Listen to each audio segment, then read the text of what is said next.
नमस्ते छात्रों, जेआरएस परभणी इस यूट्यूब चैनल में आपका स्वागत है। आज हम पढ़ेंगे हिंदी सुलभ भारती कक्षा छठी। पाठ का नाम है टीटू और चिंकी। इस पाठ की लेखिका है डॉक्टर विमला भंडारी। प्रस्तुत कहानी में ये बताया गया है कि हमें सदैव मिलजुल कर रहना चाहिए तथा संकट के समय एक दूसरे का साथ देना चाहिए। तो चलो देखते हैं पाठ। टीटू गिलहरी और चिंकी चिड़िया दोनों पड़ोसी थी। टीटू गिलहरी और जो चिंकी चिड़िया थी ये दोनों पड़ोसी थी। टीटू का घर पेड़ की खोखल में था और चिंकी का घोंसला पेड़ की शाखाओं पर।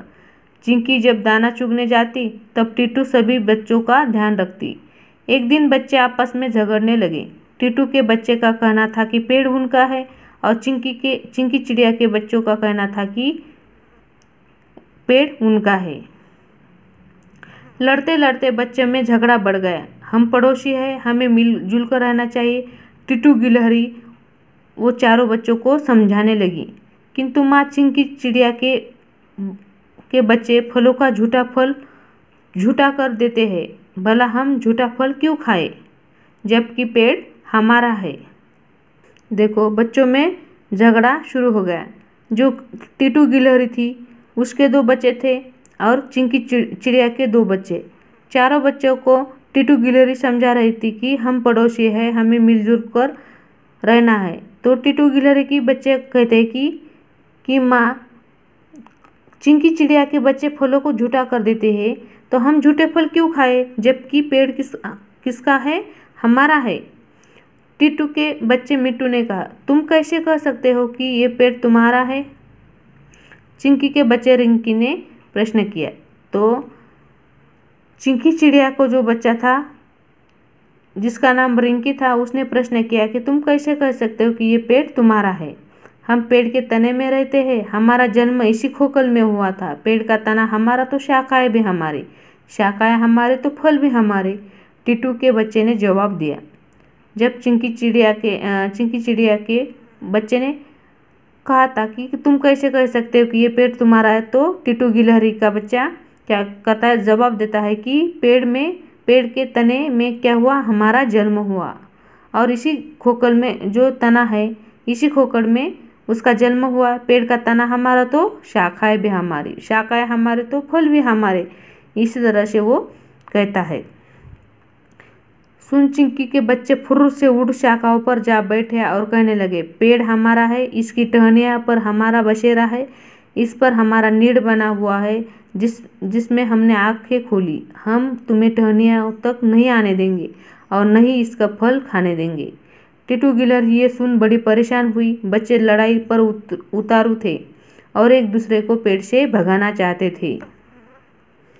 देखो, टीटू गिलहरी परेशान हुई थी क्योंकि बच्चे आपस में लड़ रहे थे और एक दूसरे से इस पेड़ से क्या करना चाहते थे? भगाना चाहते थे।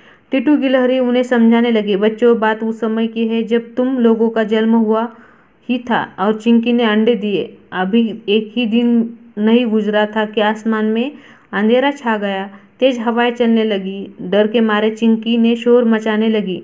उसे डर था कि शाखाएं हिलने से उसका घोंसला नीचे गिर जाएगा, फिर उसमें रखे अंडे भी गिरकर फूट जाएंगे। तब मैंने और चिंकी ने मिलकर अंडों को खोखल में सुरक्षित रखा।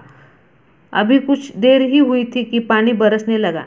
पानी इतना बरसा कि नीचे बहता हुआ पानी हमारे तक पहुंचने लगा। हमारे फिर चिंता होने लगी, हमारा घर डूब गया तो ये पानी बच्चों और अंडों को बहा ले जाएगा। तब मैंने और चिंकी ने मिलकर सभी को घोंसलों में पहुंचाया। फिर हम दोनों ने पत्तों से घोंसलों को ढक दिया। जैसे तैसे रात बीती। सुबह पौ फटने के बाद हमने राहत की सांस ली। तब से अब तक हम अच्छे पड़ोसी की तरह आपस में मदद करते आए हैं। तब हमने समझ लिया कि हम अकेले कुछ भी कर नहीं सकते। क्या होता है? हमें एक दूसरे की मदद की ज़रूरत होती है। बच्चे कहने लगे, चिंकी चिड़िया को यह पेड़ छोड़ना होगा, अपने बच्चे के साथ कहीं और चली जाए। और चिंकी के बच्चे भी ये बात कह रहे थे कि टीटू को अपने बच्चों के साथ क्या करना चाहिए? ये पेड़ छोड़ना चाहिए। दोनों की माएँ एक दूसरे अपने बच्चों को समझा कर थक गई थी, पर बच्चे नहीं माने।